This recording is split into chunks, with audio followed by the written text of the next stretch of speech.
5. Let's see what sort of adventures that it has in store. And pace cars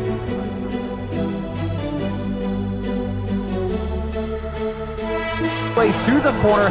That wasn't the crest doing him dirty.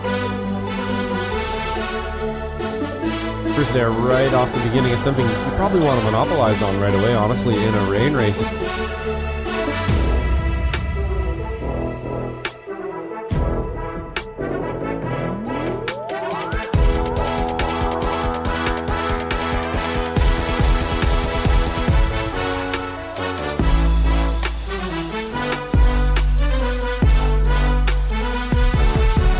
Involved in that as well. Doden, I believe, is a newer racer. Oh, and that's a big crash coming out of the corner. Right as I was mentioning all of those racers, that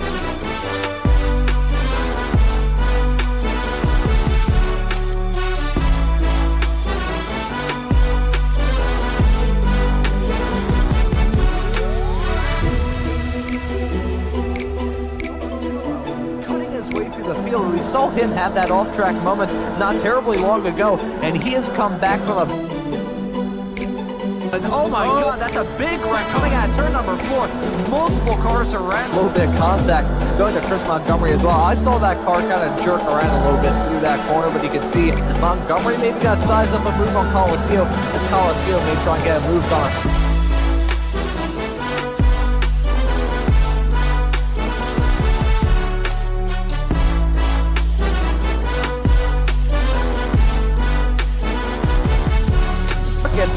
That is 5-6 cars covered by just about nothing on this racetrack. Nearly 4 wide through the corner. Look at Colacio going in way deep into turn 5. He's going to lose out on that spot on Chris Montgomery and maybe Colacio. Too low contact being...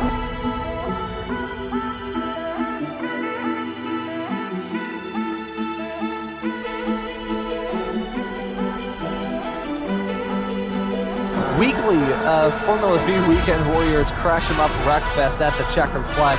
May God have mercy on both Josh and I's graphics cards because he had dust.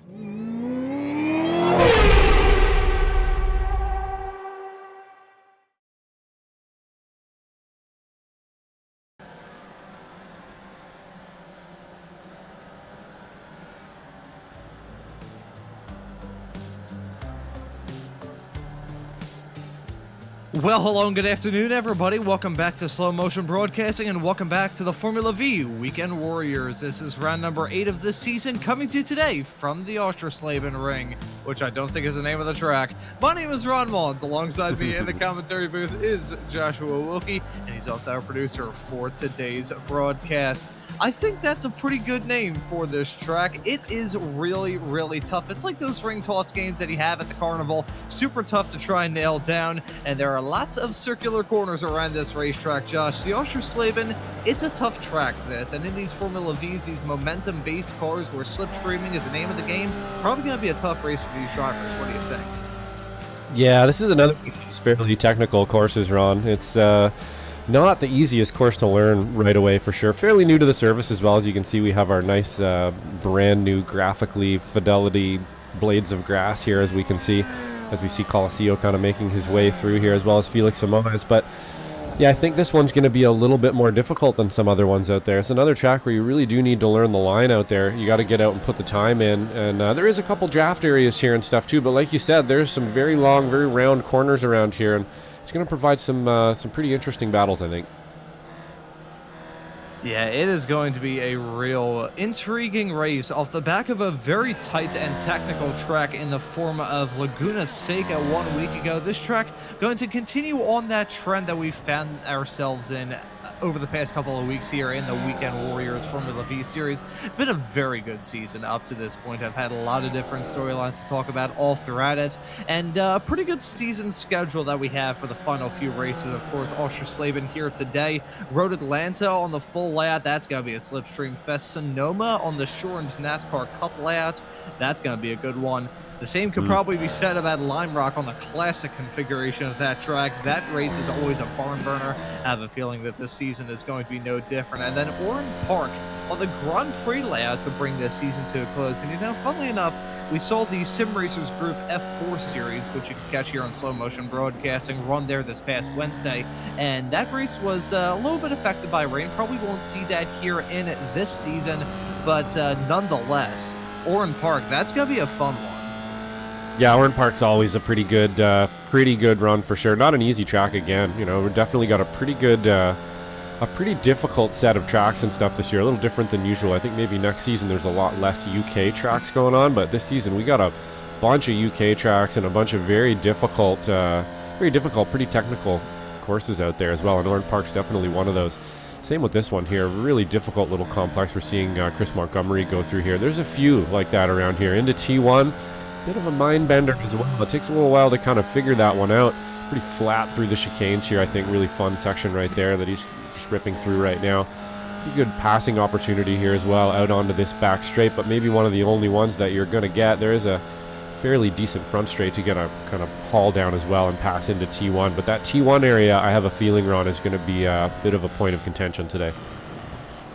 And I'm very happy that we're running on the version of the track that we are. I believe iRacing marks it as the alternative layout, which has an incredibly tight turn number 1. We're running what's basically the old version of this track before they decided to modify it for cars and just turn that first section into an absolute disgrace as far as I'm concerned. If anyone's ever heard John Clellan's commentary talking about that first turn, which you could just barely see as we're following the 284 of Travis Rail heading his way off through that opening series of corners, that section with the alternative layout that we thankfully aren't running, that would be something where I'd be like, okay, you know what, I am going to dedicate a whole 5 minutes of this opening bit of the show to ranting about that section of the track. Thankfully, we are running on the good version of it, not running that super tight corner, which if you ever look at that on a track map, I feel like I'll get a paper cut just looking at it through my screen.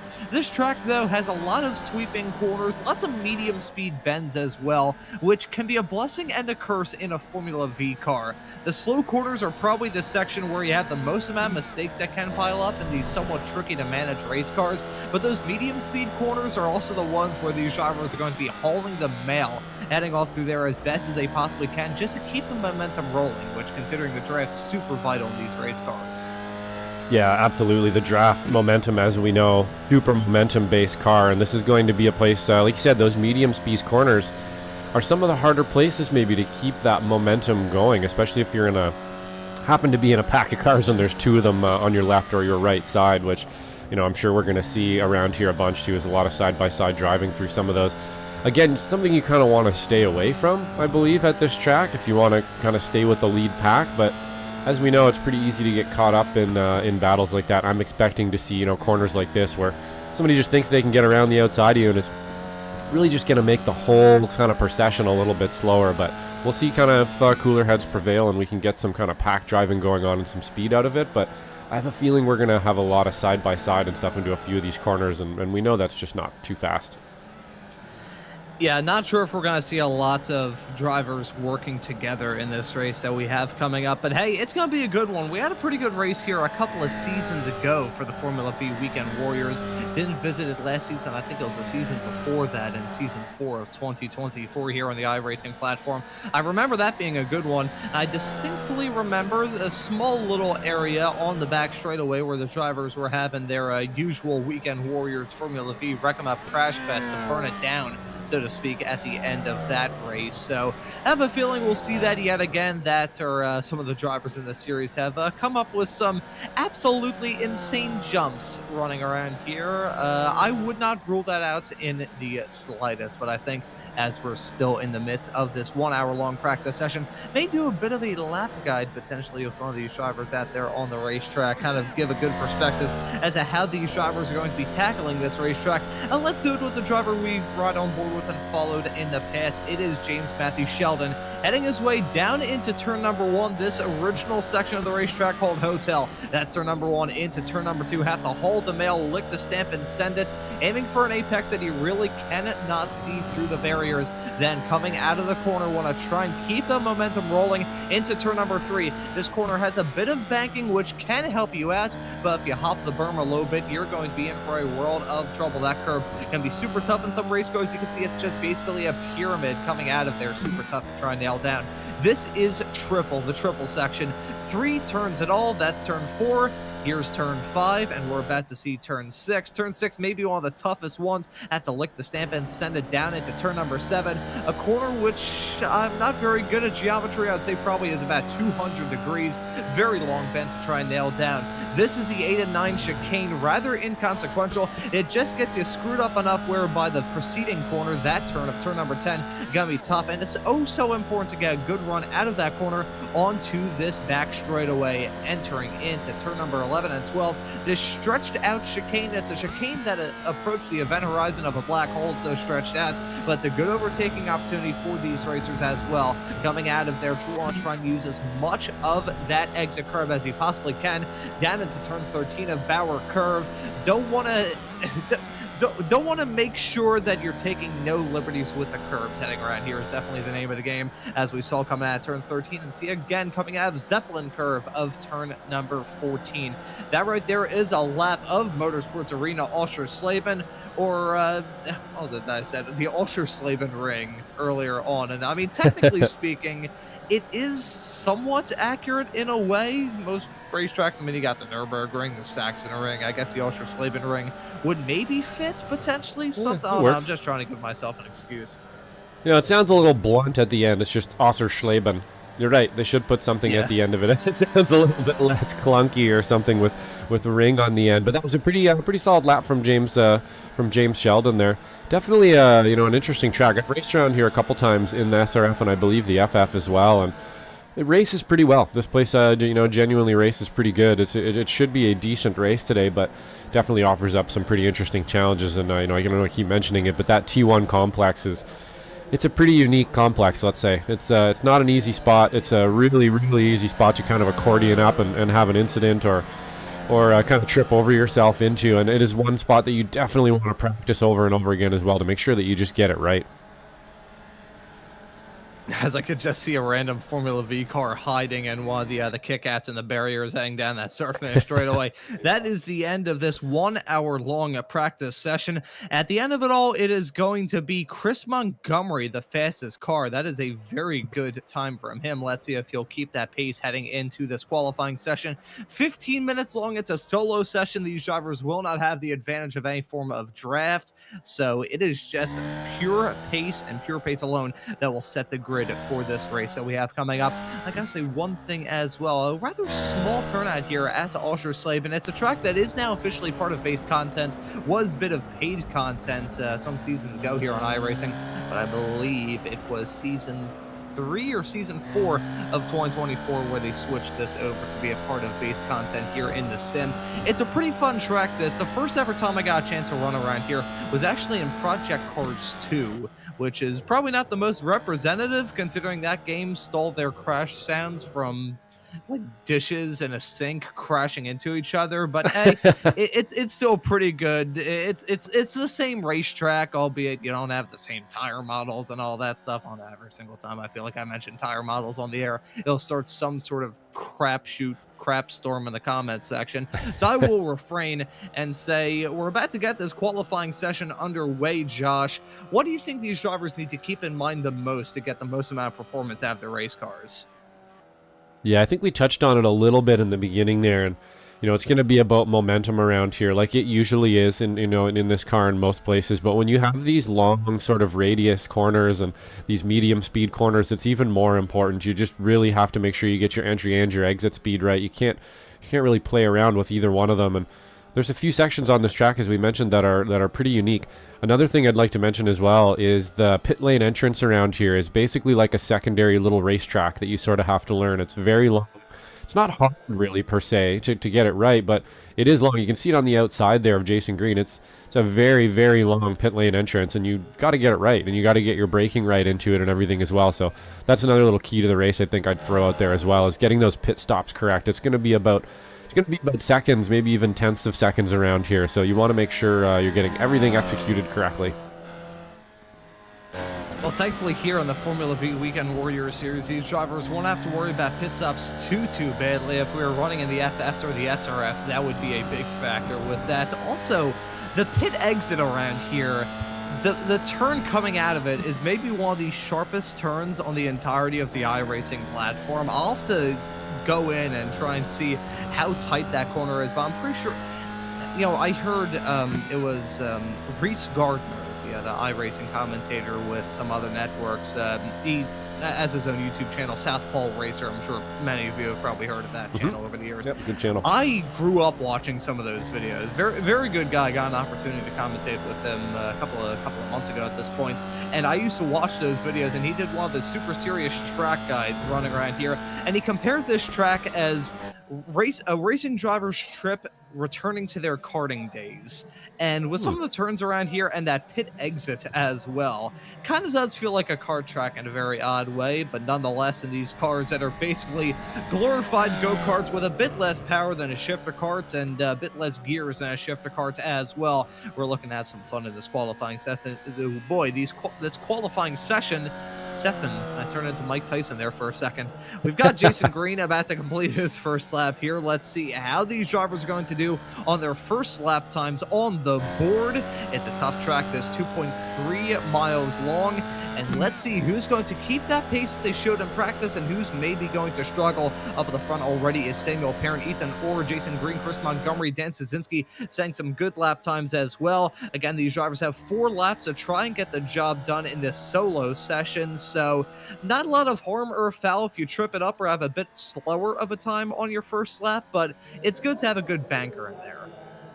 Yeah, for sure. You want to get out there and make sure your first couple laps are executed at least decently so that you can sort of fall back and, all right, I'm going to push pretty hard now, maybe try that thing I was thinking about in practice or what have you. But that's a pretty good explanation of this track, actually. Like it's basically like an exploded go-kart track. That's actually a really good way to put it. It's like a big go-kart track. It looks like one. It's got a lot of the same kind of corners. You'd almost call it returning to basics in a lot of ways. It's got a lot of medium speed, nothing extremely difficult or, you know, something that you really have to stick your neck out for, but it's going to be difficult out there. Kind of every corner, its A to Bs are not going to be simple to complete. So I think that's a really good way to put it, actually. Oschersleben, kind of like a big go-kart track.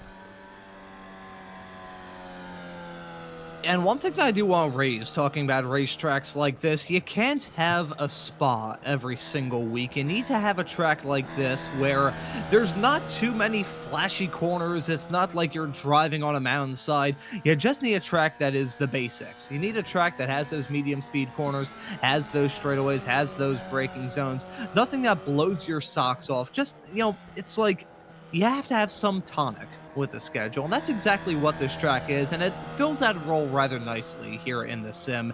I am personally a fan of this track, and this section here, turn number 8 and 9, strangely fun in a lot of different race cars. Now, granted, the track limits heading through there can also be rather temperamental, but hey, you know, it's iRacing. If it weren't a discussion of track limits, would really be an iRacing track.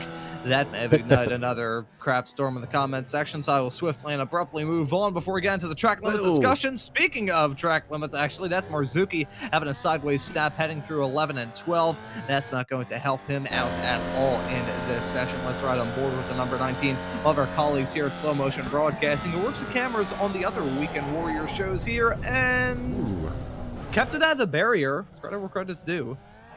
Yeah, looks like he just took a little too much speed through that section there, got a little bit unsettled from the curb, maybe touched that sausage on the inside a little bit, but just enough to unsettle the car. There you see him try to gather it up, but it was just kind of bouncing a bit and lost the grip there, but he'll have another shot at it here. I would imagine get a little more tire heat. He's probably be able to attack that section a little bit more, a little bit harder there as well. I think that may have even been the section you were just speaking about a moment ago there. You just want to attack it more. It is a really fun section. You just want to attack it more and more and more and harder until something like that happens, but pretty fun section out there for sure.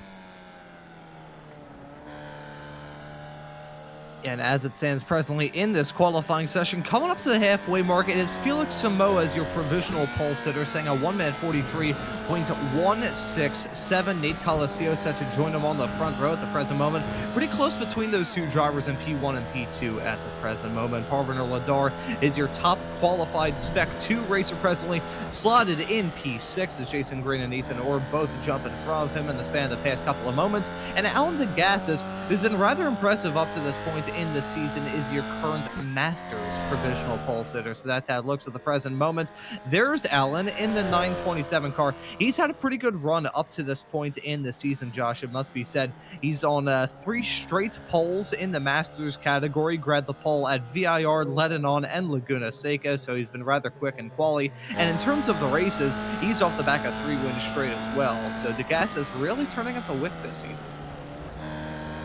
Yeah, absolutely. With the the fact that we don't have Jorg Mani out here either, poking just a massive hole in the air up front there for the Masters drivers. Alan DeGassis filling that role right away here. Been pretty dominant so far. Kurt Nunez not too far behind him today, but honestly, that 4/10 we're seeing there, I believe, is a 143.8 versus a 143.4. That's a pretty large gap in these cars, over one lap. So, Kurt Nunez has some pace to find out there. Perhaps he just had a bit of an incident during the lap there, but that's going to be some pace he's going to need to find. And then the closest driver after that being Jim Brewster with a 44.0. So definitely need to find some speed there in the Masters. But Alan DeGassis is just kind of class of the field here in Masters in the last few races for sure, Ron. Looks like he's really come to terms with the car. Yeah, and this is the kind of race car where you do have a bit of a learning curve to try and nail it down. It takes a very specific driving style to get the most amount of performance out of a Formula V. I've compared this in the past. It reminds me of my karting days and some of the single-speed karts I used to run around. I have to keep the momentum rolling heading off through some of these turns, but the Formula V just has completely different driving characteristics in terms of handling compared to anything else in the sim. So it is a very thin margin that you have to ride. It can be done, but it's super tough to try and nail it down lap after lap. One driver who's nailed it down as of recent is Felix Samoa, is doubling down on his provisional pole time to jump to a 142.906. He is cooking at the moment in that number 31 car. One last time out at Laguna Seca, which was his opening win of this Formula V Weekend Warriors season. So Felix Samoa is shifting into a higher gear as of recent.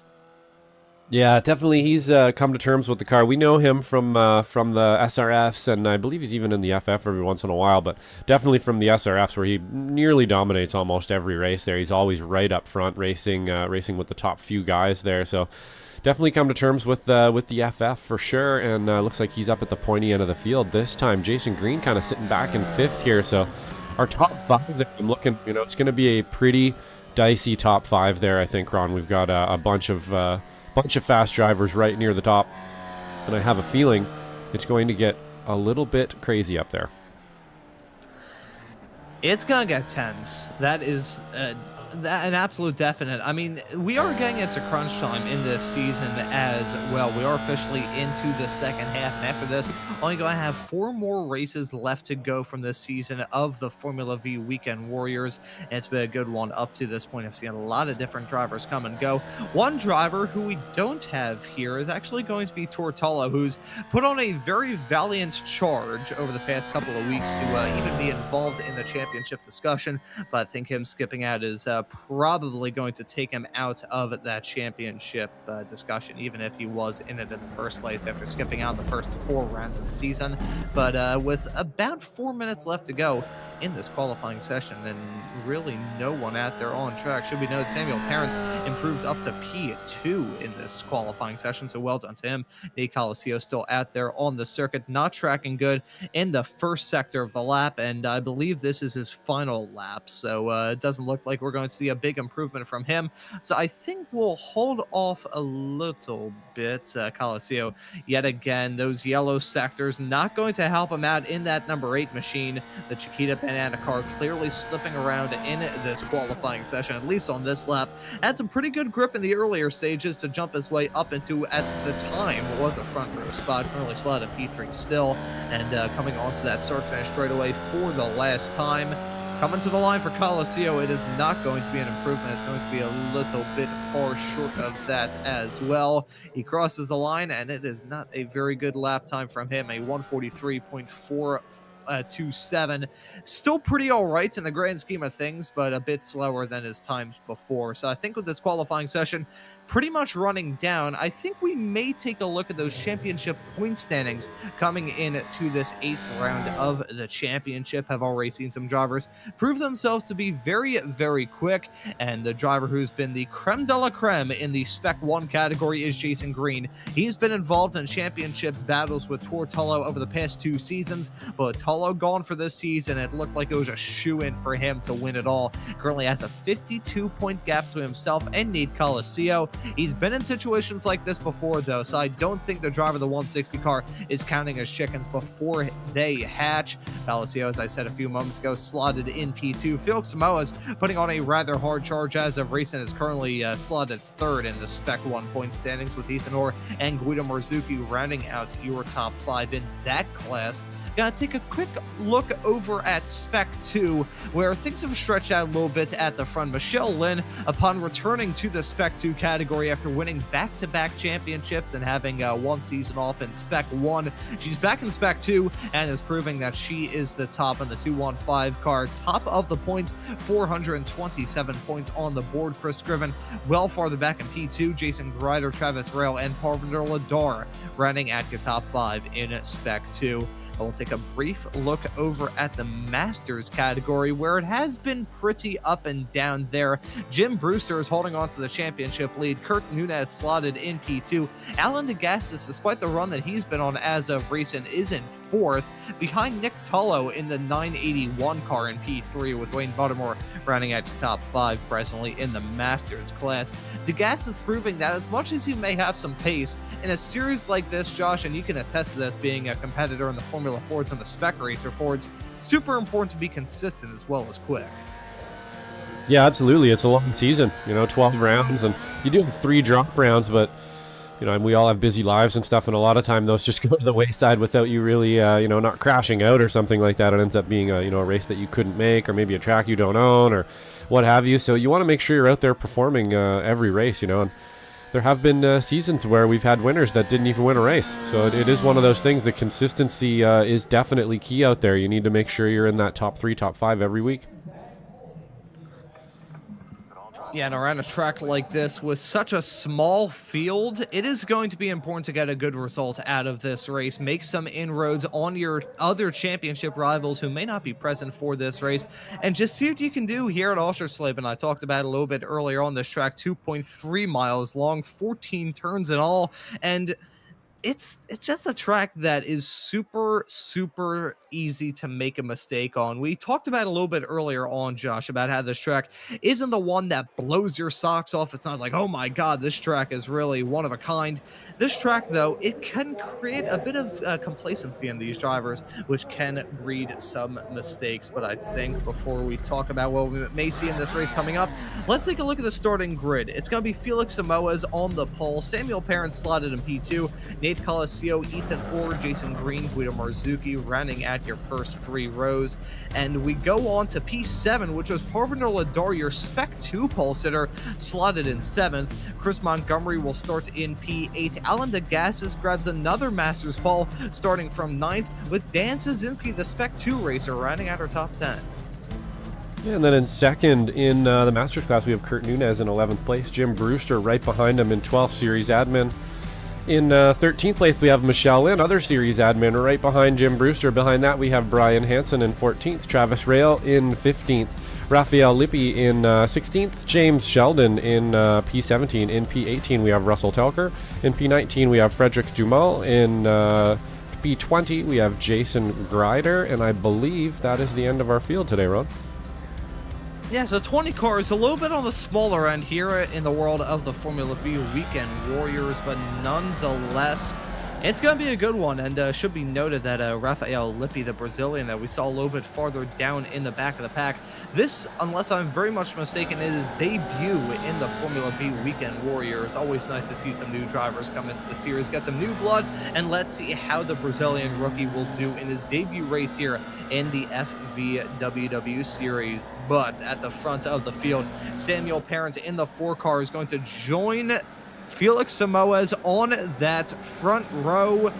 Those two drivers looking to impress right towards the end of the season, and Samoes maybe mounting a charge in that championship. Let's see what he can do in the number 31 car. The green flag is out, and the drivers are on their way as they bang through the gears and head their way off into turn number 1. It's a pretty good start for Nate Coliseo. He's trying to get moved on Parent to slip his way up into second. Felix Samoes, on the other hand, wants to jump into a comfortable race lead. He's had some opportunities to grab some wins in the past this season, but it's been a rather rough ride. Look at that. That's a big one heading down into turn number 1, and I think we may have had Michelle Lynn flipping and all that. She didn't go upside down, but she took a wild trip off the circuit.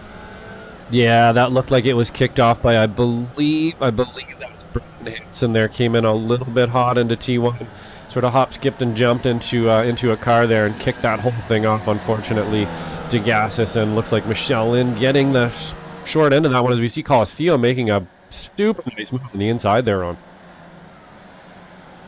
And Coliseo jumping up into the race lead. Felix Samoes slotted in P2. Samuel Parent rounding out to your top 3 with Jason Green, the championship leader in the Spec 1 category, running right in tow. That's a big incident, though, in regards to the Spec 2 championship battle. I talked about how Michelle Lynn had a comfortable cushion coming into this race, and with that moment heading off into Hotel, that is not going to be a good moment for her. We follow these drivers running around this racetrack and take a look at this moment. I believe you were correct there, Josh. It was Brian Hansen taking a trip into the inside down into turn number 2, hit some of the anti-cut sausage curbs after overcooking it, and bang, there he goes into the side of Gassis, and DeGassis, bang, into the side of him goes Michelle Lynn. She's very lucky that the 215 car didn't go upside down. Yeah, she got pretty lucky there that didn't get flipped over, but very unlucky getting caught up in another incident here early in the running of the race. Not a place you want to get caught up. I guess if it's going to happen, it might as well happen on the first lap, so you have some time to catch back up. But either way, it's going to be a little bit difficult to recover from there off the first lap. And yeah, you don't want to see that, of course. Looks like he, just like you said, overcooked it, hit that sausage on the inside. When the wheels are in the air, you can't really do any braking, and well, that's what happened. Yeah, very tough moment for those two competitors, to be sure. Michelle Lynn has towed back to pit lane. Brian Hansen, I believe, has come into the pits as well, along with Alan DeGassis. So that is going to be a real unfortunate break for all 3 of those competitors. DeGassis, we were talking about, it may have been the commentator's jinx, if we're being completely honest, Josh, coming down and crashing onto DeGassis, as we take a look in a moment to see Nate Coliseo jumping into the race lead in that number 8 Chiquita Banana car, just slipping his way through on the inside coming out turn 3. Yeah, looks like Samoa's had just a small moment there, just a little bit of a loss of traction in the rear, and Coliseo was able to pounce on that right away there and take the lead. So I would imagine we're going to get some more dicing back and forth here, as we see, I believe that's Samuel Parent there having a look up the inside of Samoa's, just letting him know he's there. Sometimes you want to just actually pull out, kind of break away from that draft a little bit, so you don't get too close to the guy before the corner. You just want to kind of time things correctly. Perhaps that what was going on there. Once in a while, do the same thing. Just pull out into some fresh air, put a little bit of the air brakes on a bit, so you don't catch the guy when you don't want to, basically. And as we are still in the earlier stages of this race, I think we're still at the point where these drivers are trying to get into a comfort zone around this racetrack. Samuel Parent trying to set some good lap times, currently slotted in P3 as some side-by-side racing going on involving the newcomer of Rafael Lippi in the 77 and Dan Zazinski in the 899. Jim Brewster losing out some spots as well. He's side-by-side with James Sheldon in the number 88 car. Sheldon kicked this season off with a win earlier on at Catwell Park. Currently slotted in P11 presently, and has 2 Masters competitors in the form of Jim Brewster and Kurt Nunez running right in tow. And I think Brewster wants to get this move done rather early on the number 88 for the simple sake that if he lollygags around, Nunez is going to be there to take the lead in Masters. Yeah, absolutely. I think if I was Jim right now, I would probably try to hitch my wagon to James here, stay behind him, and see how many places I can make up. We know James is fast. He's probably going to push his way through the pack here, and any attacking that Jim does on him is just going to slow that down. So we'll see kind of what happens here. Jim usually likes to attack all the time, every time, but we'll see how it goes. See if they can't make up a little bit of position here, but we'll see if, James Sheldon looking a little bit, maybe this just isn't one of his tracks here down in 11th. We'd usually see him up front, so I'm expecting to see him move forward a little bit. As it is still some dicing all throughout this field. I think Felix Samoas and Nate Coliseo just swapped spots at the front of the field not terribly long ago. There you can see those two racers, and Samoa's running a little bit wide. Heading out of the second to last corner, that's going to allow Nate Coliseo to jump back into the race lead. Michelle Lynn, you can see her a little bit farther up the road. She has rejoined the racetrack and has jumped in front of Alan DeGassis and Brian Hansen. Those two still down in pit lane, still repairing the damage on those race cars. But at the front of the field, it is an absolute hornet's nest. And look at Samuel Parent in the 4 car. He's maybe going to try and get a 2-for-1 deal done, heading down that start finish straight away. Gets a move done to jump his way up into P2, so 1 spot gain from Parent in the 4, but clearly the Canadian has some pace. Yeah, definitely looks like he's got some pace today for sure. This whole front group actually looks pretty racy, honestly. It looks like we are going to have a pretty good battle up here. So far, everybody's staying off each other really well, too, giving the room that everybody needs. The front pack is lapping fairly quickly here so far. They haven't got a lot of stumbling over each other or anything quite yet, although they are beginning to pack up a little bit now. This is going to be kind of crucial time here when you've got to try to kind of get out front here. So the front 3 guys or 4 guys here need to try to make a break, stop fighting with each other, and get away from the rest of this pack, or else we're going to have a huge gaggle of cars, and it just gets more and more difficult and more stressful the more cars that get added to the group here. So we'll see how that plays out, but Coliseo kind of definitely holding pace at the moment, doing a really good job out front. I think if you are Nate Coliseo, though, heading down that back straightaway, the sight of just a never-ending train of race cars, which runs all the way down to Parviner Ladar as it stands presently, that may increase. One driver who may get involved in this is going to be Rafael Lippi in the number 77, the newcomer into this series. You can see him there. There's a Brazilian heading his way around turn number 13. This would be an absolutely amazing debut, even if he can get involved in that battle for the front-running spots. It's P9 for him at the present moment, but he is rapidly catching up to actually, that's not Dan Szynski, that's Parviner Ladar a little bit farther up the road. If he can just break through and gain another quarter of a second, he'll get into the draft of the 432 car, and he will be on a one-way trip up to the front. Yeah, absolutely. We can see that gap starting to kind of fade now. Parviner Ladar was sort of just out in no man's land there a couple laps ago, and now he's starting to catch up to Montgomery here. That pack is slowly starting to kind of pack up. It does seem like he's having a little bit of trouble kind of holding on to the tail of the pack here, but if they keep dicing it up in the front here, we haven't seen too much side-by-side racing yet, Ron, which is kind of surprising me a little bit. Usually there just seems to be zero self-control on everybody side-by-side everywhere, and this front group of about 7 or 8, 9 cars here has been pretty much line astern, and when they do pass each other, they're getting it done fairly efficiently and sort of keeping that front pace going. So we'll see if they can't keep doing that. But Parviner Ladar looks like he's just kind of bringing up the rear here. Looks like he's kind of having a bit of hard time holding on to this pack, Ron. And that's a fantastic point that he raised a couple of moments ago, Josh, talking about how these drivers at this point in the race, I mean, we're still rather early on, 8 minutes and 20 seconds on the board in this 30-minute long race. There's still a lot of time for the battling to flare up. But usually at this point in the race, these drivers would have already just traded blows, have a black eye and a bloody nose. I think these drivers are really calming down, which I think for our heart rate here in the commentary booth is maybe a good thing, but, hey, what can you do? Usually in these Formula V Weekend Warriors races, it is an absolute mad scramble, but we got some side-by-side racing at the front. Samuel Parent trying to take the race lead from Nate Coliseo. Side-by-side down into hotel of 1 and 2. That's the 4-car of Parent holding his own on that inside line. Coliseo gonna try and still hold out. He's got a good run heading down this small low flat out blast down to turn number 3. Let's see if he'll try and still hold on to the race lead. Contact being made through the braking zone. Whoa. That's going to allow Felix Samoas to get involved in this battle once again as well. Samuel Parent maybe gonna get hung out to try and look at Jason Green maybe kind of piece of this action as well. Yeah, that was they got away with a wheel-to-wheel touch there. You don't get away with many of those in this car. That's really the only way you can do it, basically, is kind of axle nut to axle nut there. And that's really the only way you're going to get away with that, without climbing the guy beside you. So that was a pretty close one there for the leaders. That could have ended it. We're saying things aren't getting too dicey, and they're kind of playing ball with each other. And all of a sudden, we almost had one right at the front there. But yeah, you can see too as well, like that tiny little touch. Jason Green was almost able to pass all 3 of them. If there wouldn't have been a little bit of track there, he would have just sailed by them. So you've really got to minimize those incidents, as we see. I believe that was Samoa up the inside of Coliseo quite aggressively there. Coliseo didn't see that one coming, I don't think. He's losing another position because of that one, Ron. Yeah, he's now got a heck of a lot of a headache right behind him in the form of Samuel Parent. He may try to get a move done to jump his way up into second. I would not discredit the number 4 car of Samuel Parent. He's been pretty quick thus far this season and may be in the discussion for a race win.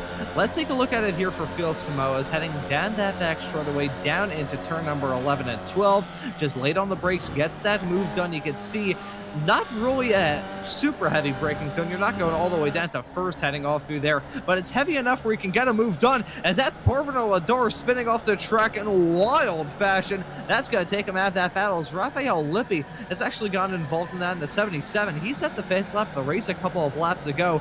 Meanwhile, Parvino Lador, who's running right in front of him not terribly long ago, dropping down to lucky number P13 after this moment into Hotel. Yeah, it looked like, I just saw on my timing screen, like, oh, it looks like he's going for a pass or something, and nope. No, he just, again, getting T1 a little bit wrong. I'm going to go on board with him here, and I'm betting that it's just one of those scenarios. He just missed his braking, I think, and then realized, oh, I'm going to kill everybody if I don't spin it.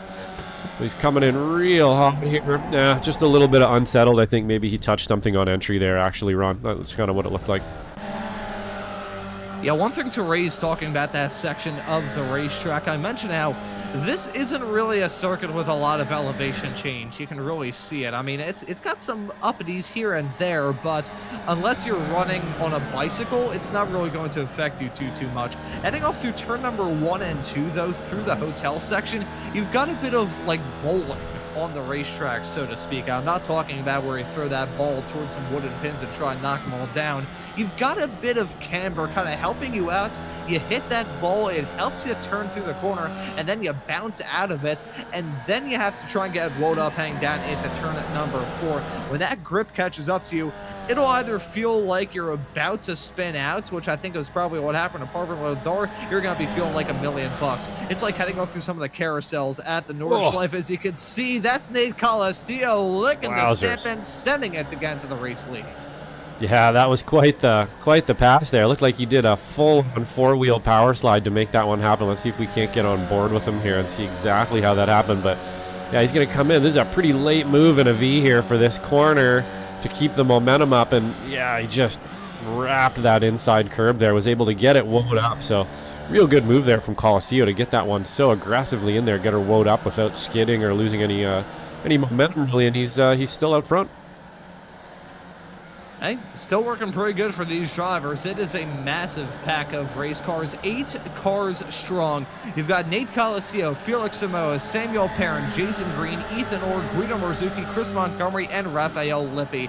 You've got an abundance of drivers who've gotten race wins in the past of this series. Just look at the likes of Nate Coliseo, who's won at Lime Rock Park in the past couple of seasons here in the Weekend Warriors. Felix Samoas, who won last time out at Laguna Seca. They briefly go side by side, hang down the back straightaway off into turn number 10. They got Samoas, who's won in the past, won last week.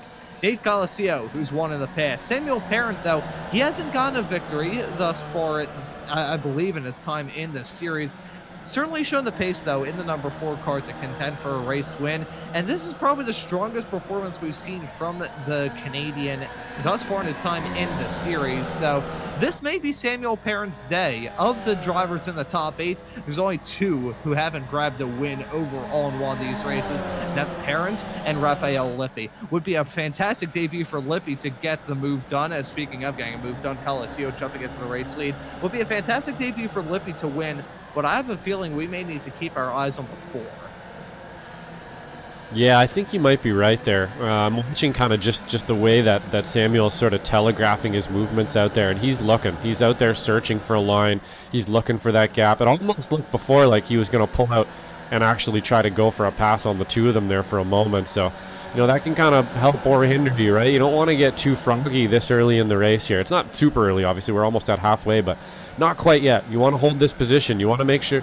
Basically, what I would be thinking right now is I want to make it seem like I'm not even here. I want him to forget about me. I want him to not even know I'm here for another few laps until I just all of a sudden decide, you know what, I'm going to go for it. And then I want him to notice me, or maybe not until I'm past him. But you don't want to telegraph too much that you're back there trying to get by and that you're being a little bit too froggy, because you're just going to get the tensions up on the people in front of you. And maybe that's a good thing to kind of put them into a maneuver they weren't usually going to do, but at the same time, it can make them ultra defensive. And one move here, and you've lost 4 or 5 positions, and that's just the way it is in these cars. They're so close together.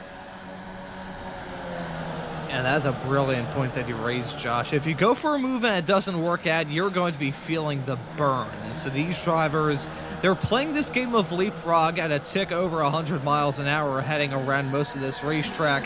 But they don't want to get kicked off of the lily pad for hopping around too much. So let's see who is going to be the first to get the boot, who's going to be the first to jump out into the race lead.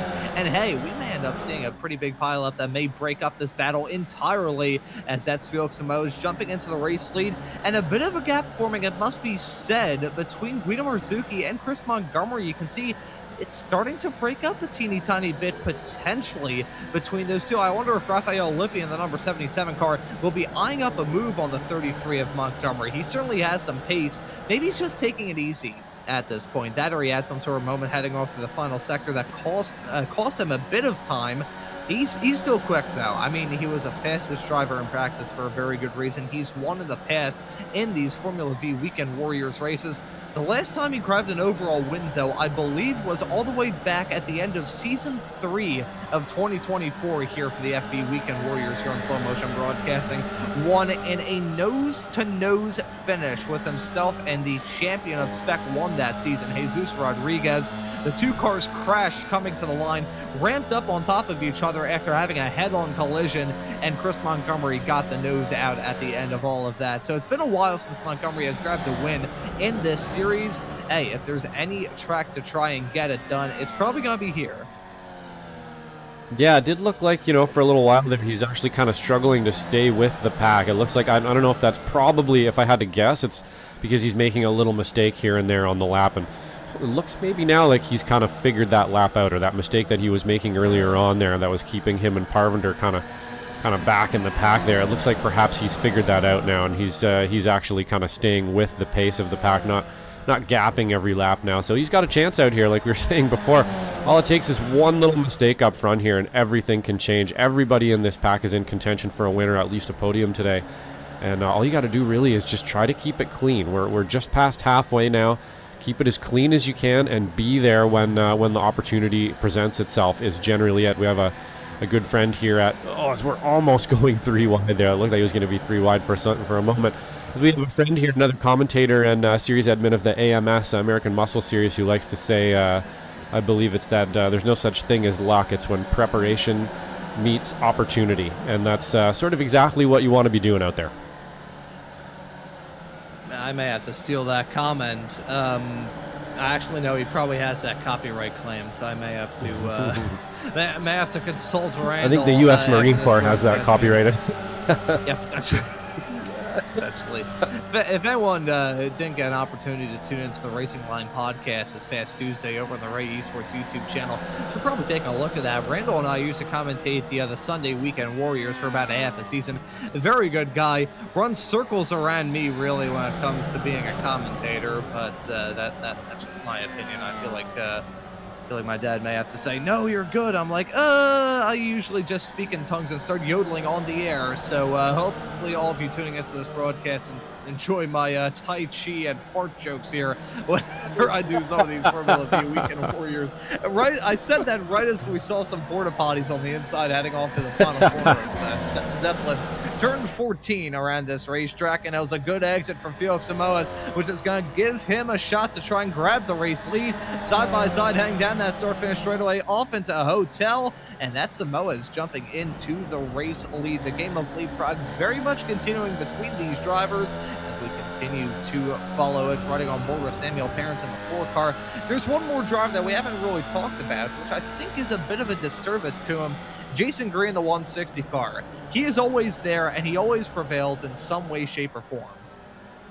Yeah, it's true. You know, we didn't mention him too much there. Almost don't want to jinx him. There's been a lot of activity going on in front and behind Jason, and he's been able to just sort of maintain here and in the position he's in. And I think that's kind of what you want to do right now. Like I was saying before, you sort of do want to make yourself a little bit invisible at the moment. He's doing a pretty good job of it so far here. So what you want to do basically is just pick those opportunities when you can. And probably a little early to pick that opportunity, but we're getting there. We're getting there lap by lap. We're getting real close to when that opportunity is going to present itself, and it might be the last time it does. So I would imagine that's what Jason Green's in there thinking about right now, and trying not to get caught up in something. You know, we've seen Jason get caught up in a bunch of stuff, whether it be his fault or not his fault.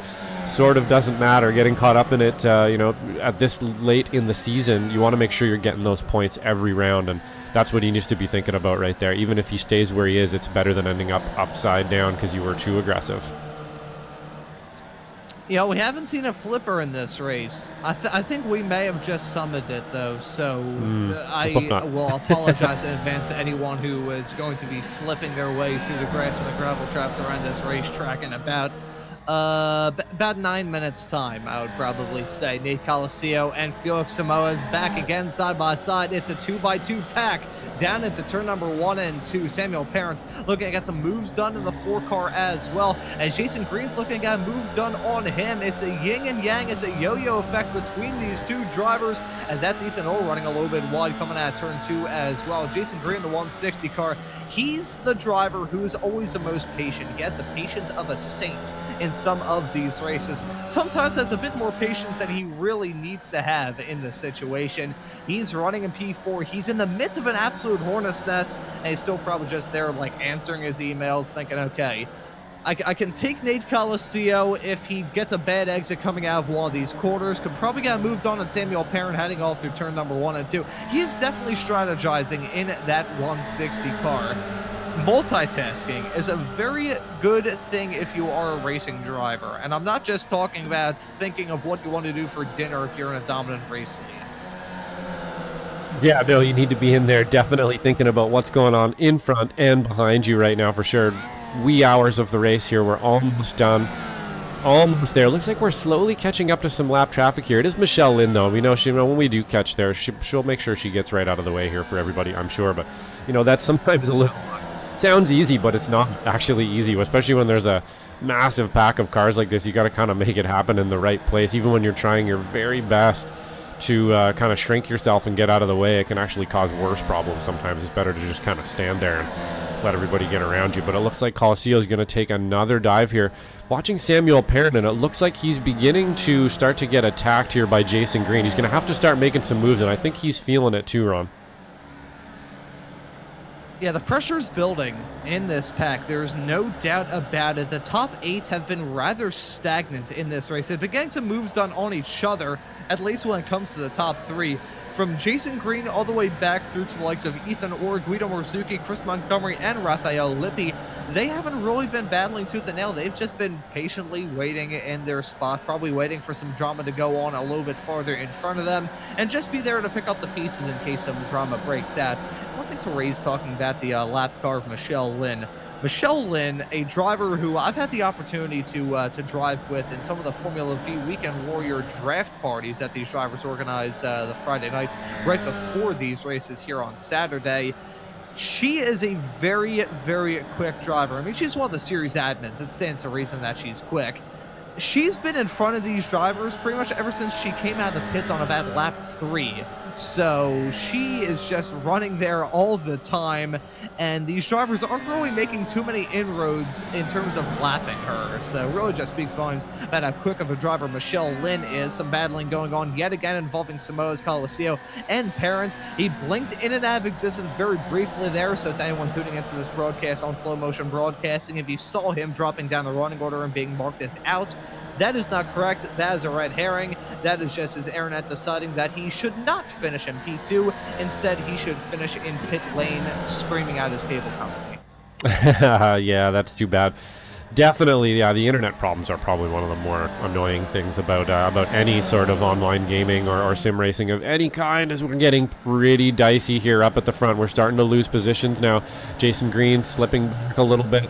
Samuel Parent almost slipping back a little bit there to Ethan Orr, where it looks like Samuel Parent here still holding position, but starting to look pretty aggressive here. He's looking for those positions now. You got to start putting that pressure on, hoping that somebody's going to break up in front of you. And you're right about Michelle Lynn here. This is probably 10 laps, and she's been able to stay out in front of everyone. So she's putting some pretty good pace out there for sure to be able to stay out front. I was expecting they would catch her a while ago here, but she's just maintaining that faux lead, I guess you could call it at the moment. But she's going to have to give it up here pretty soon, I think. She's getting into draft range, and that can really start kind of messing with the way things, or the order of things here. So I would imagine she's going to pull out of the way here as we get onto the straight and kind of let these guys take off here and see if we can't get a good last few laps here. And I have a feeling it is about to get pretty spicy, Ron.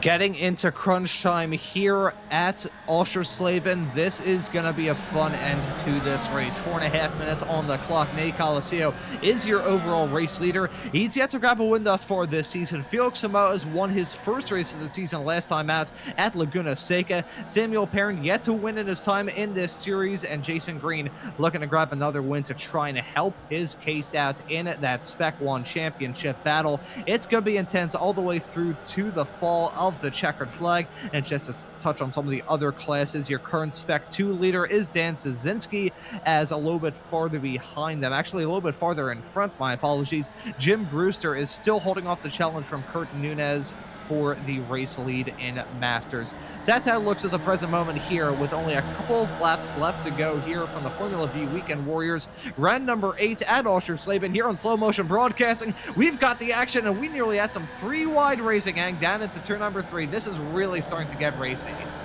Yeah, that got pretty close there for a moment. It definitely went 3 wide just briefly there for a second. Samuel was thinking about it, and he continues to think about it here as he's going to axle with Coliseo. He's going to keep that inside line, try to make it work here. Try to push Coliseo to the outside. Not quite enough, and unfortunately they make contact. Kind of saw that one coming there, and there's no way through there. I'm surprised that Coliseo didn't give him a little bit more room. He was definitely there holding that inside. At least to me, that doesn't look like Samuel did anything wrong there, Ron. Yeah, something was bound to break at some point. And speaking of breaking, I think Jason Grider somewhere in the runoff area heading down towards turn number 8, 9, and 10. Yeah, there he is. What is going on with Jason Grider? He's just, yeah, that looks very, very sad. I don't know why. That gives the feeling of a painting that you'd see in a bathroom.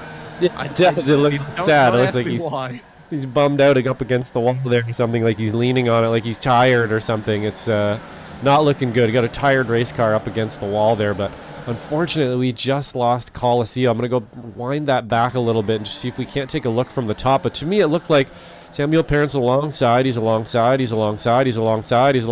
and just didn't give him the room. So not really sure, it's not like he can really delete himself. I feel like he's okay to be there. I'm not a steward or anything, but probably should have gave him a little bit more room there. They could have survived. And looking at that replay as well, I just gotta say, battling heading off through that section, it's just not going to work, really. It's very heading true. Off through there. The triple section of turns number 4, 5, and 6, it's immediately followed by turn 7, and it was in 6 and 7 where those two cars came to blows. Really no way to go through there side by side without it ending in a little bit of fisticuffs breaking out. And, you know, speaking of breaking out, we may have a battle breaking out involving both the two drivers in the Masters category of Jim Brewster and Kurt Nunez, and Dan Szynski and Parvin Lador in Spec 2. They're running in a 4-car pack all by their lonesome, just barely inside the top 10 in the case of Jim Brewster.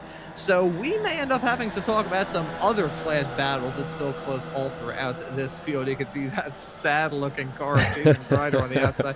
I'm surprised it took me this long to notice him. He's been stopped there for quite some time. We're only 17 laps into this race, and he's 6 laps down. So good Lord knows how long he's been stopped there. But nonetheless, it's going to be a side-by-side between Nunez and Brewster down that backstretch into turn number 10, and it looks like Brewster will withstand this challenge, heading off through the corner. That could have ended in tears, and that's going to be Brewster actually holding off in all of that, and Szynski maybe going to try and get a move done on Nunez and all of that.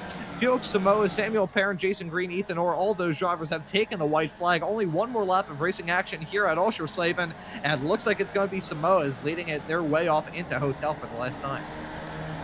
Yeah, this will be the last one. Looks like we lost a driver in the background there. Not sure who that was. Yeah, was it Montgomery?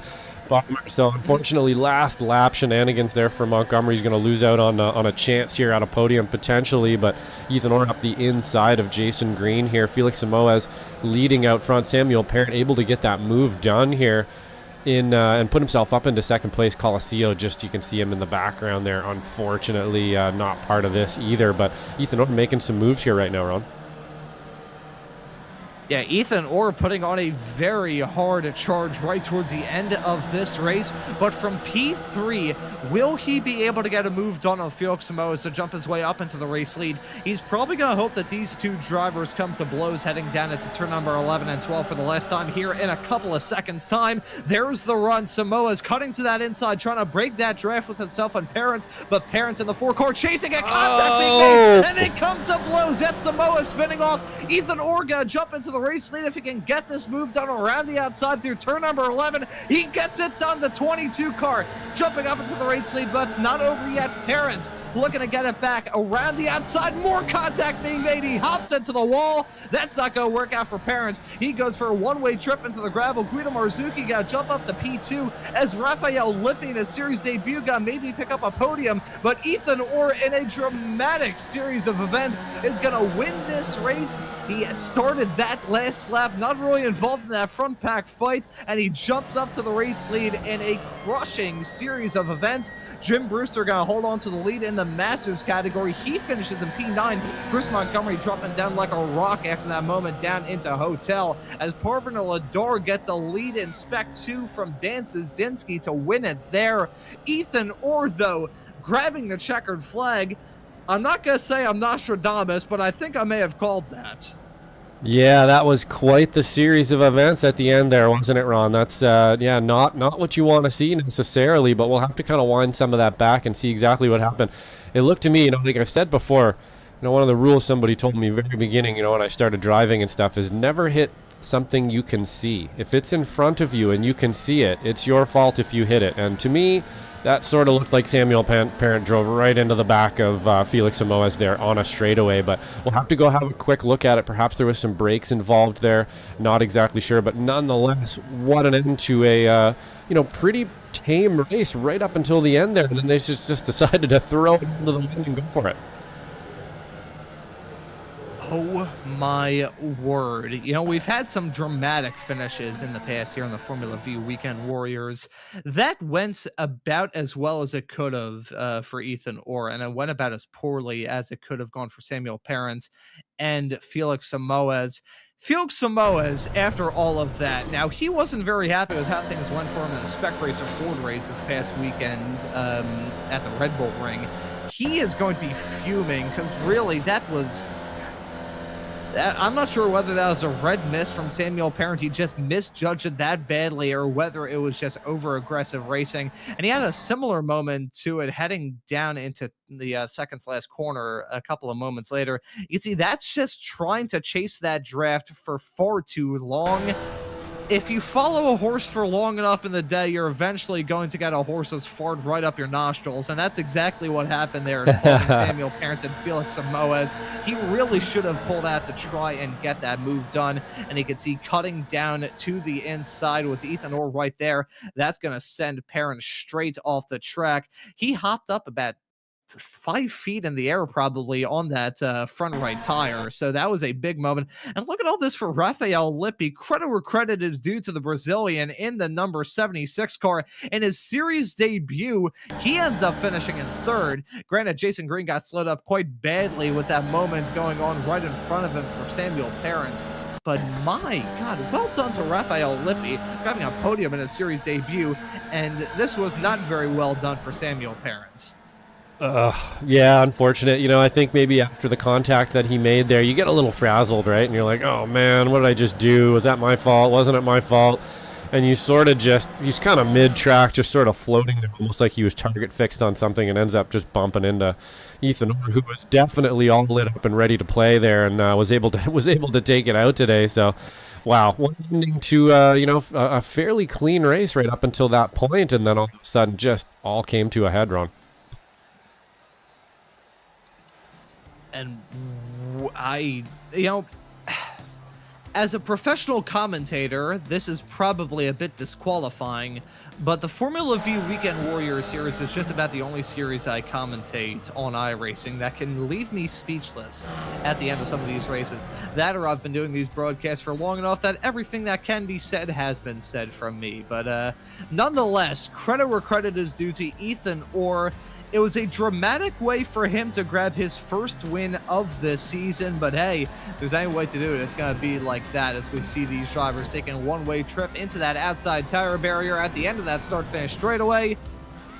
Wow, we were expecting this race to be on Barn Burner, and holy cow, we certainly got it, Josh.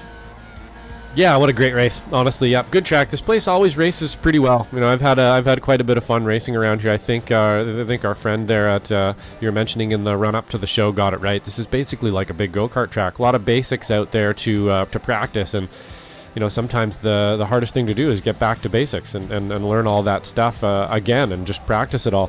It can feel easy right up until it's not, as we found at the end there. It is not over until it is over. You can't predict who's going to win these races until that car crosses that start-finish line and passes under that checkered.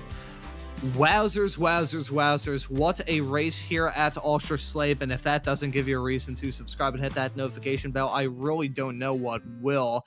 I think we're going to take a look at the results at the end of all of this because, wow, that was a good race. We were expecting it to be good here at Oschersleben. We certainly got it. It was Ethan Orr grabbing the win at the end of it all. Guido Marzuki finishes in P2 in the Fox Anderson Racing Team cars, so he farts his way up into second.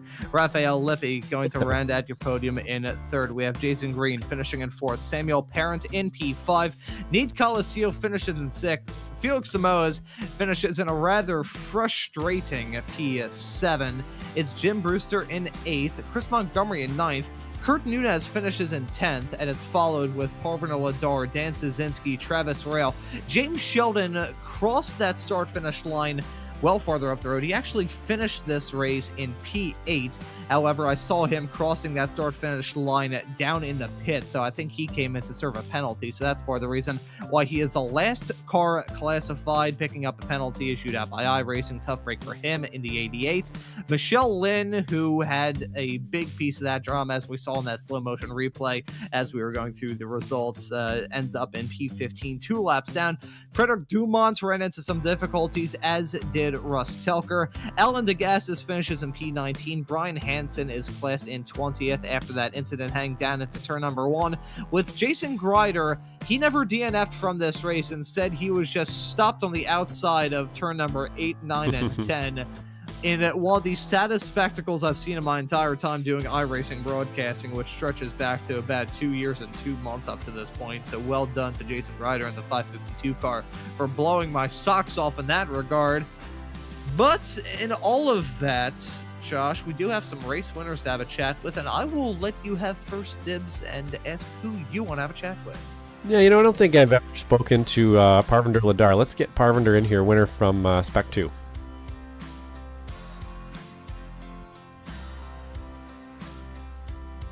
Parvinder, there today. Looked like you had you got a great win in Spec 2 there today. It looked like you had a little bit of kind of misfortune early on, but were able to kind of rally it up and able to get the win in Spec 2. Tell us how you felt it.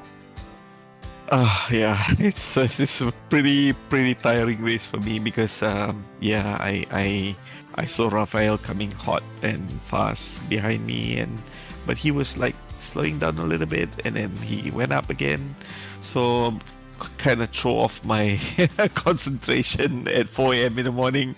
Had that spin, and then I saw the gap was like 6 seconds to Jim and Dan's back.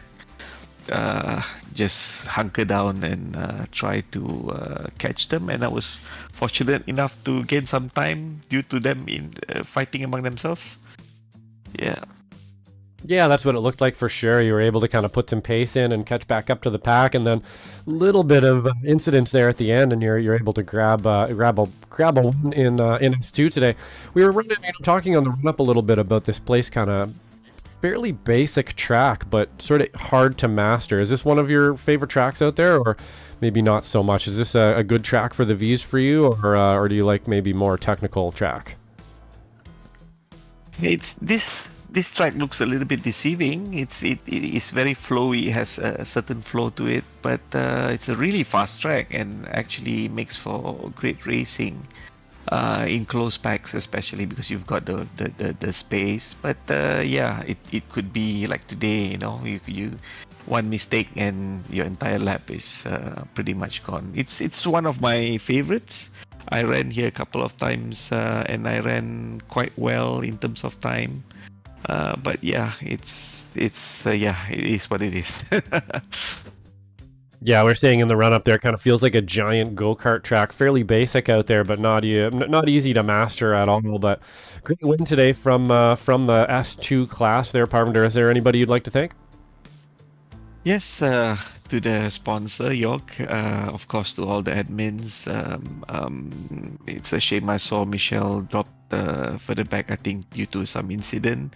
But to all the admins, to you guys, the broadcasters, my favorite announcers as usual, and to the entire Weekend Warrior team. Awesome. Thanks a lot, Parvinder. We'll see you next week. Take care. Bye. And that right there was Parvinder Ladar grabbing the win in the Spec 2 category. And I want to have a chat with a former Spec 2 driver who moved up to Spec 1 this season, grabs his first win of the season here at Oschersleben. Ethan Orr, welcome into the commentary booth, man. I was talking about you right towards the end of that race of maybe having a Moses parting the Red Sea moments with the two drivers in front of you, maybe coming to blows. And then about 45 seconds after I said that, those two came to blows, down the back straightaway right in front of you. So happy to talk us through that race that we just saw here at Oschersleben. Yeah, you pretty much hit the nail on the head. That's what I was hoping for. Was I was lining up that move on Jason for most of the race, and then the rest of the positions in front of him, I knew something would have to happen up there for me to get it. But yeah, it was a fun race. Yeah, that looked like a fun one. We were talking about some of the difficulties surrounding this racetrack and how there's really nothing like it in the world of iRacing. Oschersleben, bit of a unique ride. I want to ask you what your thoughts are about this place.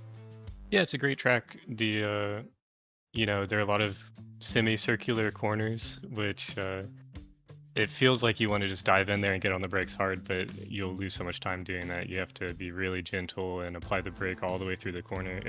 Honestly, it feels like you're going really slow sometimes to get a really fast lap here. And from my personal experience running around here, it feels like those eccentric laps where you're sliding coming out of the corner, at least in a higher horsepower car, sliding around the corner, kind of drifting through some of these turns. It feels quicker, but at the same time, it ends up being a couple of seconds slower. So it's a bit of a counterintuitive track in an odd way, but just rewarding smooth and fast driving styles to grab your first win of this season here as well. Pretty good way to do it. It's been a good season for you up to this point, but must feel rewarding to grab it here today. Yeah, thanks. Feels great. Someone other than Tor's got to do it at some point. And looking forward to the next 4 races of this season. Road Atlanta in 1 week's time. What are your thoughts heading down there? Is it the short or the full layout? It's the full layout, I believe.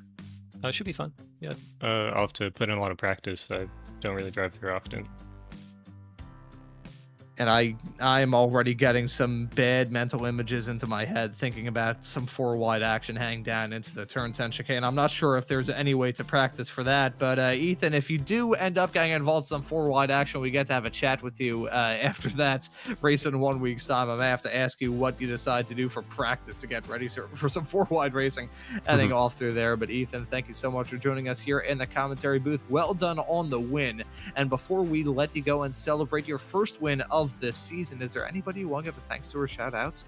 Yeah, I'd like to thank all the weekend warriors, Guido and Jason for a great race, and everyone watching at home, and you guys for putting on the broadcast. Awesome, man. Hey, well, congratulations on your first win of this season. Next, I'd see you back out on the racetrack at Road Atlanta in 1 week's time. Yeah, thanks, guys. And that right there was Ethan Orr, your Spec 1 winner at the end of this race. Pretty much nailed it right on the head, him being happy about Moses parting the Red Seas towards the end of that race. But Josh, we got one more driver waiting up there in the interview waiting area, and it is our Masters winner of Jim Brewster. So I'll let you do the honors of having a chat with him. Yeah, sounds good. Jim, how's it going, man? You got another win in the Masters category. It looked pretty dicey out there, fairly calm until all of a sudden it wasn't. How'd you see it? Well, turn 1 wasn't common, and that's what deposited Alan. Alan and I started close to each other, and I got a little ahead of him, and somebody torpedoed turn 1 and got Alan and Michelle, I don't know who else. So that was unfortunate. So Alan was out. And then Kurt and I had a really fun race. You know, we were basically in a line until like last 5 laps, then we really went at it. And that's when Parvinder caught us because we started fighting so hard. We started going side by side through the chicane at the end of the back straightaway. But it's a tough track that that first left kink is flat. Going into turn 1, you're flat, and then you're hitting the brakes, and then there's various lines through that big long carousel. Turn 2, you can run an outside line and carry a lot of speed, or you can carry it tight. And so there's a lot of potential to run into each other. And that's what the pregame speech was. There's a couple places where you really can run over the guy in front of you. So anyway, it looks like we did pretty good until there was a schlemazel there in the last lap. So I hope the show was good. Yeah, it was. It was a good show. Everybody, really good race, kind of up front and back with you guys there. Just noting on your replay here, I was just watching that replay of the first kind of lap incident there. Man, you got lucky. We're talking millimeters right off the me, right? end of your car. Unfortunately, took out Parvinder right beside you, but I believe, I'm not sure who that was actually, Alan. That was Alan. It was right. Yeah, it just took Alan out completely right beside you. But yeah, you're lucky to get away with that one for sure. Yeah. Parvinder was able to kind of catch up to you guys a little bit. Sorry, go ahead. Yeah, Alan's really tough. So I really was sort of pushing my luck of staying on the gas through the left into turn 1. But I knew that Alan is so tough that I had to take a shot to get in front of him. So that's why I just got enough ahead of him that I missed the bomb going off. It's yeah, it was definitely a lucky last guy one. out of the staircase, out of the building before the building It really collapses. was, yeah, it was definitely collapsing behind you for sure with millimeters to spare. But I believe and then I don't know. Oh, sorry, go ahead. I don't know if you can imagine, but Michelle let us all know on Discord that she was displeased with the bomb that went off in her own words. Yeah, using I think words that was more colorful language it. than I used. But it let everybody know on Discord that something had happened, and that the anvil That had was not landed good. in her lap. Yeah. Yeah, unfortunately, Anyway. she got caught up in that one pretty badly. But we are headed to Roaded Land next weekend. That one of your favorite tracks, or not so much? Not at all. It was requested by somebody else. I believe it was okay. requested by Tor and Nick. Oh, So okay. I hope they both can show up. Yeah, it's not one of my. I don't like blind crests and curb hopping, and that track requires a couple blind Sure crests and does. a lot of Yeah. curb hopping. And I just it's not my favorite. But anyway, we'll get back to some of the classics here, and like I say, racing with these guys, I don't care where we race. I do enjoy racing the Formula V's with these guys. I race probably 5-6 different cars a week, and it just amazes me how much fun the high quality racing is with the V's. How much closer you are with other cars around you with the V's, and maybe it's because they're so stinking slow. I don't know, but I don't care. Just like, this is really close, fun racing. And Agreed. if it's because they have 62 horsepower, so be it. Oh, it doesn't matter. Yeah, when your ass is an inch and a half off the ground, it feels like you're flying anyway.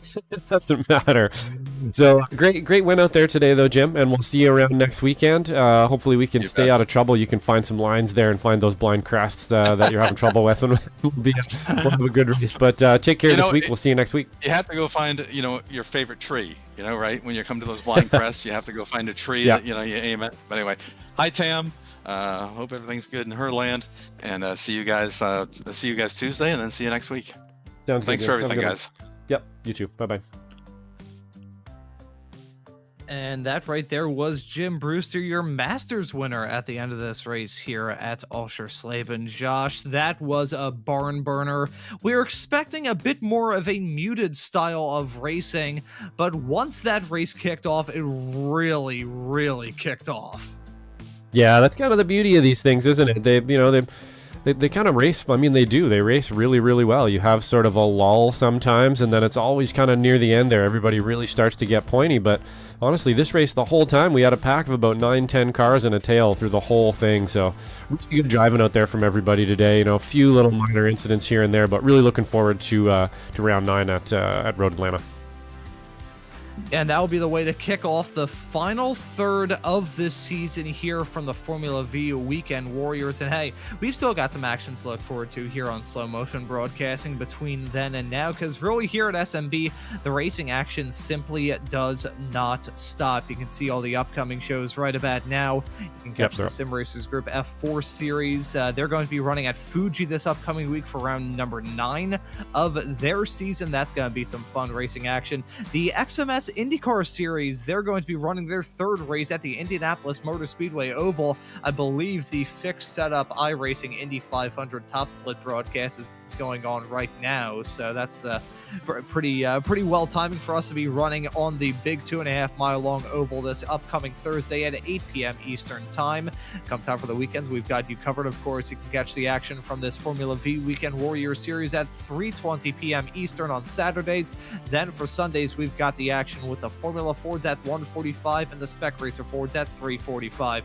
The XSLR Series, they're getting into the second half of their season. Got the 87 Cup cars running at Charlotte in a couple of weeks, so hopefully all of you will be able to tune into that racing action sporadically on Sundays at 8:10 p.m. Eastern Standard Time. And speaking of some upcoming shows, I'll give you a quick preview. Tomorrow, we of course have the action from the FF and SRF Weekend Warriors. The Formula Ford's going to be running at Snetterton. As much as that track may be a bit of a pancake, it has some character to it, and it's put on some pretty good racing in the past. I have a feeling we're in for a barn burner there. And then speaking of a track that is flat, that is the complete opposite of the SRF race at Mount Panorama Bathurst for round number 8 of their season. That's going to be a cooker. That was a season opening race 1 season ago. It was also the most viewed Spec Racer Forward Weekend Warriors broadcast in the history of the series here on SMB. So who knows, maybe in for a good one there. But as for this broadcast for round number 8 of the Formula V Weekend Warriors at Oschersleben, I think that will just about do it. So for myself, Ron Maunz, and Josh Wilkie working the comms and the camps with me on today's broadcast, I say thank you all so very much for watching this broadcast on Slow Motion Broadcasting today, and we hope to see you all wherever it is in the not too distant future.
Season 1 of 2025. Let's see what sort of adventures that it has in store. And pace cars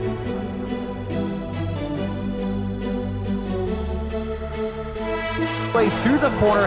That wasn't the crest doing him dirty. There right off the beginning is something you probably want to monopolize on right away, honestly, in a rain race.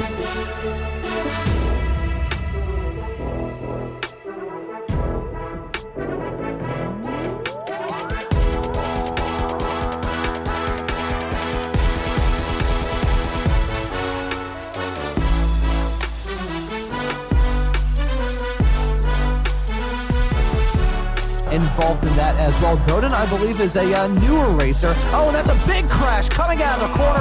Renaissance mentioning all of those racers. That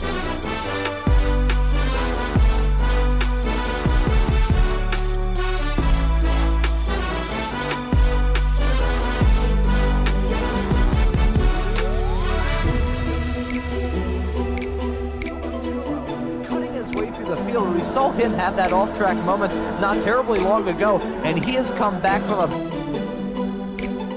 Oh my God, that's a big wreck coming out of turn number 4. Multiple cars around. A little bit of contact going to Chris Montgomery as well. I saw that car kind of jerk around a little bit through that corner, but you can see Montgomery maybe got sized up a move on Coliseum, as Coliseum may try and get a move on.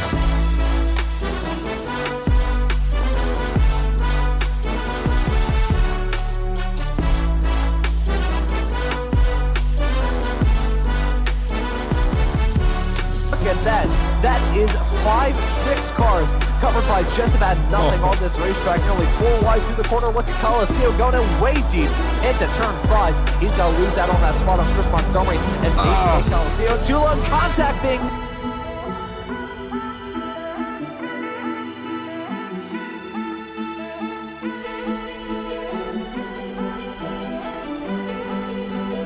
Weekly Formula V Weekend Warriors Crash 'em Up Wreckfest at the Checkered Flag. May God have mercy on both Josh and I's graphics cards because the event does...